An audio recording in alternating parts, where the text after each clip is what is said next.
सतगुरु के साजे निवाजे प्यारे साध संगत जी, प्यार और सत्कार से कहना धन निरंकार जी। गुजर जाए जो दर तेरे, सफल हो जिंदगानी है। जो तेरे काम आ जाए, मुबारक हो जवानी है।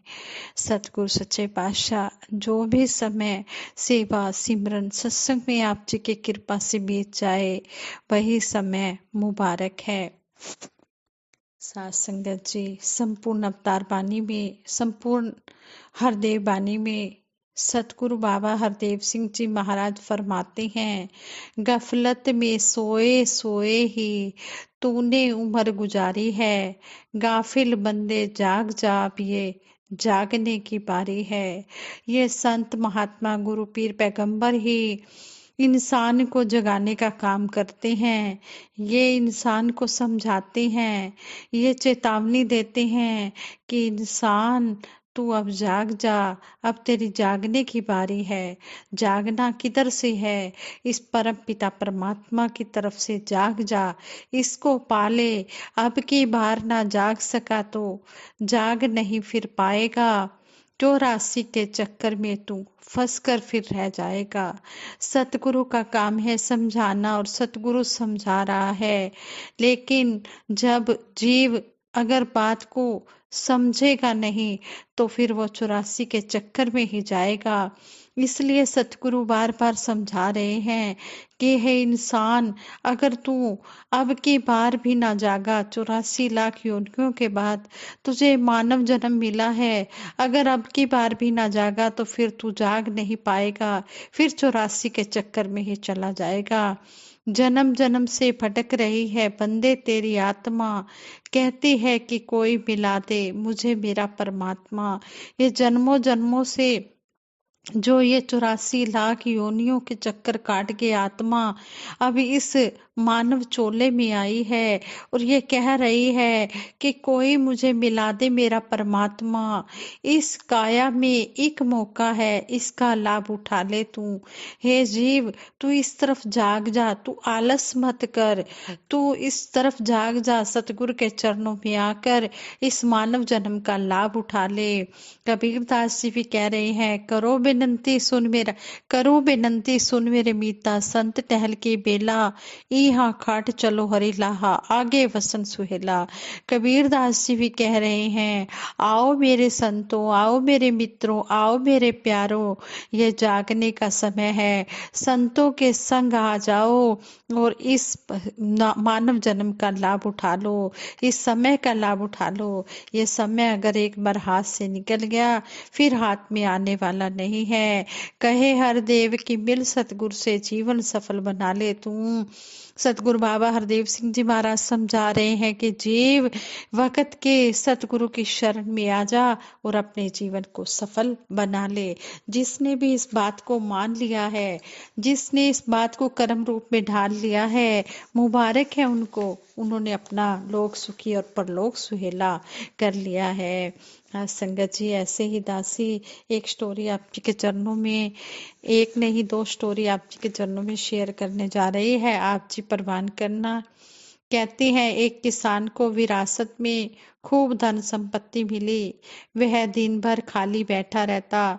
रिश्तेदार और काम करने वाले नौकर चाकर उसके आलस्य का लाभ उठाते और उसका सारे जो भी माल था उसका, उस सारे माल को वो अपने घर ले जाते, जिससे उसकी आर्थिक स्थिति डावाडोल हो गई थी। एक दिन उसका पुराना मित्र उससे मिलने आया। वह ऐसी अपने मित्र की हालत देखकर बहुत ही परेशान हुआ, उसे बहुत दुख हुआ। उसने किसान को समझाने की कोशिश की, किंतु किसान पर अपने मित्र के किसी भी बात का कोई असर नहीं हुआ। तब उसने किसान मित्र से कहा कि वह उसे एक महात्मा के पास ले जाएगा जो उसे अमीर होने के उपाय बताएंगे। वह किसान तुरंत अपने मित्र के साथ महात्मा के पास चला गया। महात्मा ने किसान से कहा, हर दिन सूर्य उदय से पहले एक सफेद नीलकंठ खेतों में, गौशाला में, घुड़साल में और घर में चक्कर लगाता है और बहुत जल्दी गायब हो जाता है। उस नीलकंठ के दर्शन करने से तुम्हारी गरीबी दूर हो जाएगी। अगले दिन किसान सूर्योदय से पहले उठा और नीलकंठ की खोज में पहले अपने खेत में गया। वहां उसने देखा कि उसका एक रिश्तेदार अनाज से भरा बोरा लेकर जा रहा है। जल्दी ही वह गौशाला पहुंचा तो देखा कि उसका नौकर दूध की भरी बाल्टी चुराकर अपने घर ले जा रहा है। इसके बाद जब वह गुड़साल गया तो वहां बहुत ज्यादा गंदगी पाई और देखा नौकर सो रहा था।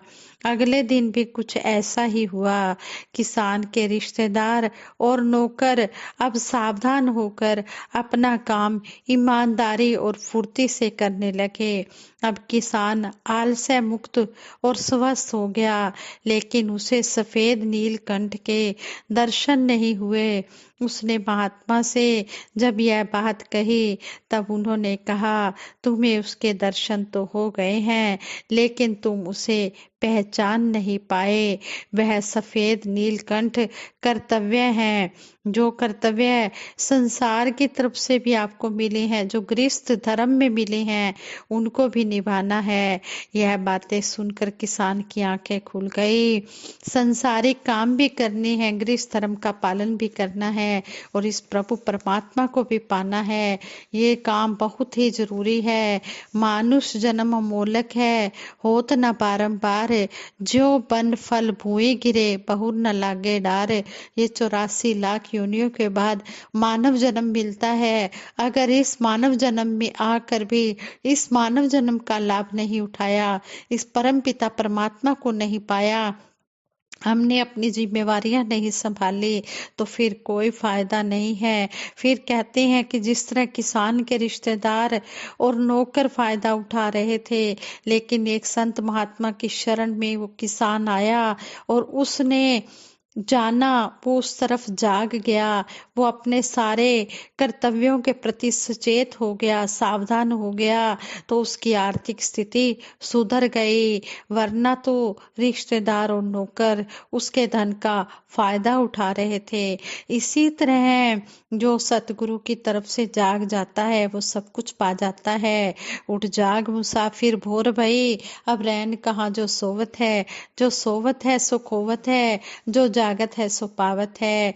यहाँ पर भी यही कहा गया कि इंसान तू एक यात्री है, तू गफलत की नींद में सोया हुआ है, गफलत की नींद से अब उठ जा, इस परम पिता परमात्मा को पाले। जिन्होंने इस परम पिता परमात्मा को पा लिया है वो जाग गए हैं, और जो जिन्होंने नहीं पाया वो अभी तक सोए हुए हैं। तो सतगुरु जगाने का काम कर रहे हैं और बार बार इंसान को अलर्ट कर रहे हैं। आज वक्त के सतगुरु माता सुदीक्षा जी महाराज इस संसार में प्रकट हुए हैं और सारे ही संसार के लिए आए हैं, और सतगुरु सारे संसार के लिए आए हैं और सभी को आवाज दे रहे हैं, आओ रब दे दर्शन पालो। संदेशा है इंसाना नू, मुर्शद बंदे प्या बनावे, मेरे जय हवाना नू, मेरे जैसे हैवानों को ये इंसान बना रहा है। जब ब्रह्म ज्ञान ले लेते हैं तो फिर ये ब्रह्म ज्ञान के बाद धर्म परिवर्तन नहीं होता, सिर्फ मन परिवर्तन होता है। सोच बदल जाती है, नज़ारे बदल जाते हैं, नजरें बदल जाती हैं, फिर अच्छी सोच मन में आती है, फिर अच्छे अच्छे कर्म होते चले जाते हैं। तो इस तरह हमने सतगुरु की बात को मानना है और अपने जीवन में अपनाना है और सभी सुख पाने हैं। इसी तरह एक स्टोरी है एहसास जिम्मेदारी का, ये भी इसी बात पर आधारित है। एक था कामू, उसकी माँ इस बात से परेशान रहती थी कि अपने नाम के विपरीत कामों कोई काम नहीं करता था। दिन भर दिन भर ऐसे ही पूरे गांव में घूमता रहता था। माँ जब काम के लिए कहती तो हंसकर टाल देता और कहता अभी तो मेरे खेलने खाने के दिन हैं। जब जिम्मेवारी आएगी तो मैं काम कर लूंगा। पढ़ाई करने जाता तो स्कूल छोड़कर छोटे छोटे बच्चों के साथ गिल्ली डंडा छुपा छुपाई खेलने लगता। कभी पेड़ पर चढ़कर आम अमरूद तोड़ता रहता।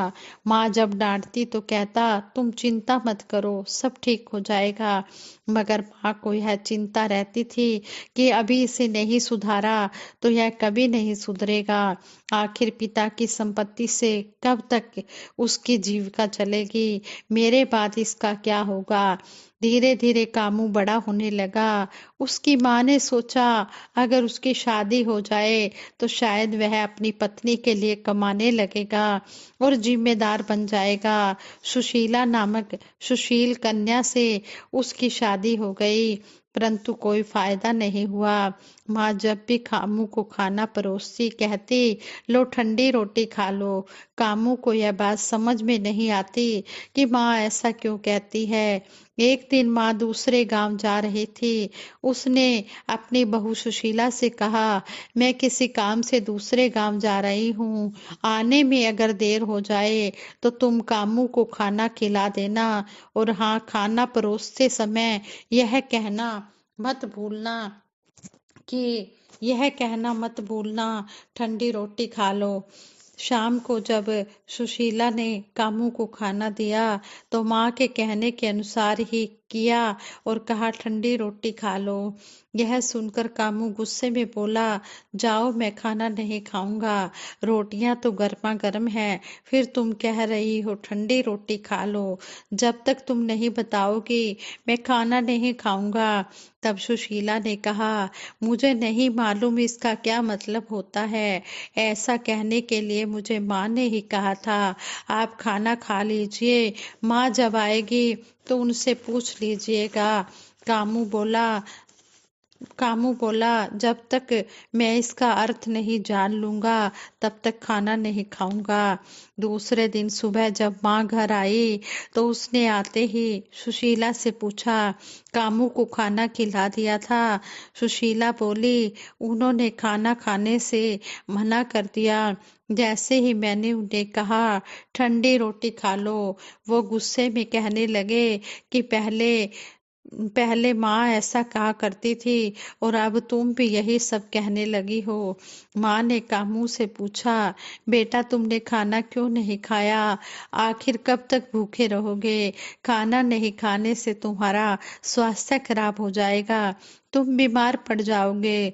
कामू ने कहा माँ जब तक तुम मुझे नहीं बताओगी कि ऐसा क्यों कहती हो तब तक मैं खाना नहीं खाऊंगा। आज मैं इस बात से पर्दा उठाकर ही रहूंगा। तुम मुझे बताओ तुम ऐसा क्यों कहती हो। क्या मैं यह नहीं जानता कि ठंडी रोटी का मतलब बासी रोटी होता है।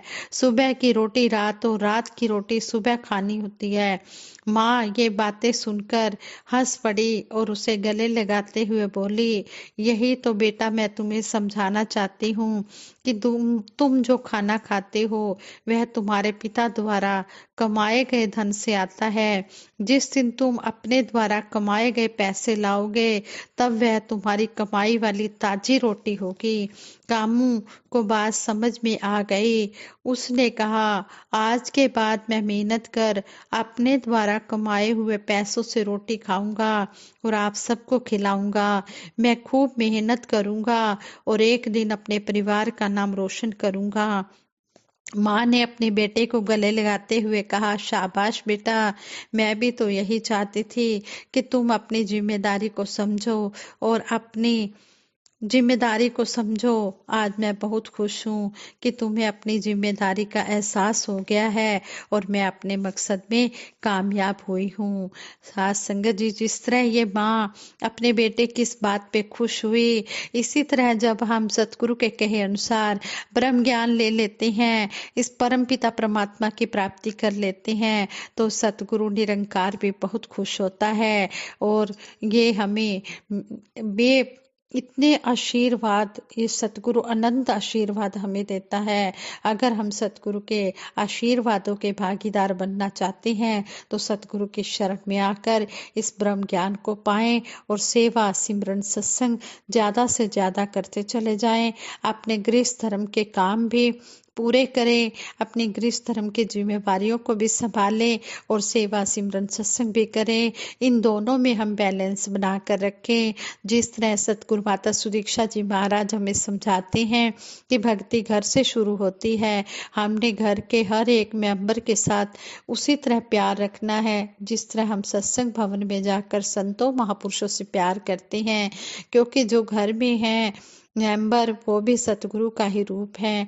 भक्ति घर से शुरू होती है तो हमने सबसे पहले अपने घर से भक्ति शुरू करनी है। जो माहौल सत्कार प्यार हम सत्संग भवन में जाकर संतों को देते हैं वो पहले हमने अपने घर के मेंबर्स को देना है। अगर हम इन बातों को अपनाते हैं तो सतगुरु की रहमतों के हम भागीदार बनते चले जाते हैं। सतगुरु के चरणों में यही अरदास है, हे सच्चे पातशाह जैसा आप जी चाहते हो वैसा हमारा जीवन बना दो। साथ संगत जी प्यार से कहना, धन निरंकार जी।